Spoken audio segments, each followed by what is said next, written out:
বারুইপুরে আমাদের পাড়া আমাদের সমাধান শিবিরে মানুষের সমস্যার কথা শুনলেন বিধানসভার অধ্যক্ষ বিমান বন্দ্যোপাধ্যায়। বারুইপুর পৌরসভার 13 নম্বর ওয়ার্ডের আমাদের পাড়া আমাদের সমাধান শিবিরে উপস্থিত পশ্চিমবঙ্গ বিধানসভার অধ্যক্ষ তথা বারুইপুর পশ্চিম বিধানসভার বিধায়ক বিমান বন্দ্যোপাধ্যায়।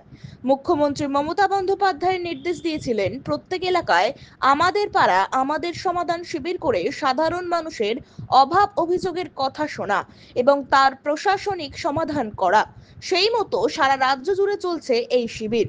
আজ বারুইপুর পৌরসভার 13 নম্বর ওয়ার্ডের এই শিবিরে বারুইপুর পশ্চিমের বিধায়ক তথা পশ্চিমবঙ্গ বিধানসভার অধ্যক্ষ বিমান বন্দ্যোপাধ্যায় নিজে টেবিলে বসে সাধারণ মানুষের অভাব অভিযোগের কথা শোনেন, নিজে হাতে স্থানীয়দের প্রয়োজনীয় ফর্ম বিতরণ করেন এবং এলাকাবাসীর সমস্যা প্রশাসনিকভাবে সমাধানের আশ্বাস দেন।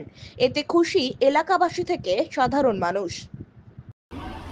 আমাদের আজকে এই 13 নম্বর ওয়ার্ডে দুটো বুথের আজকে এখানে পাড়ার সমাধান ছিল। সকাল থেকে মানুষের একটা উৎসাহ ছিল এবং আমাদের মাননীয় অধ্যক্ষ সাহেব আজকে আমাদের এই অনুষ্ঠানের সূচনা করে দিয়ে গেছে। আশা করি এখনও পর্যন্ত যা মানুষের চাহিদা, মানুষের ভিড়, তাতে আমরা আনন্দিত। কত লোকের অভিযোগ জমা পড়েছে? অভিযোগ বলতে আমরা তো পুস্তিকা বের করে আমার এই ওয়ার্ডে আমরা কি কাজকর্ম করেছি, 85% কাজ আমরা সম্পন্ন করেছি। আজকে কতগুলো অভিযোগ জমা পড়েছে? অভিযোগ বলে কিচ্ছু নেই ওয়ার্ডে, কিছু কিছু জায়গায় জল সমস্যাটা আছে, এছাড়া সার্বিকভাবে এটা চেষ্টা করছে যাতে তাড়াতাড়ি পারি আমি মিটিয়ে দেয়া। আপনার নাম? তাপস বদ্দ, পৌরপিতা, বারুইপুর পৌরসভা।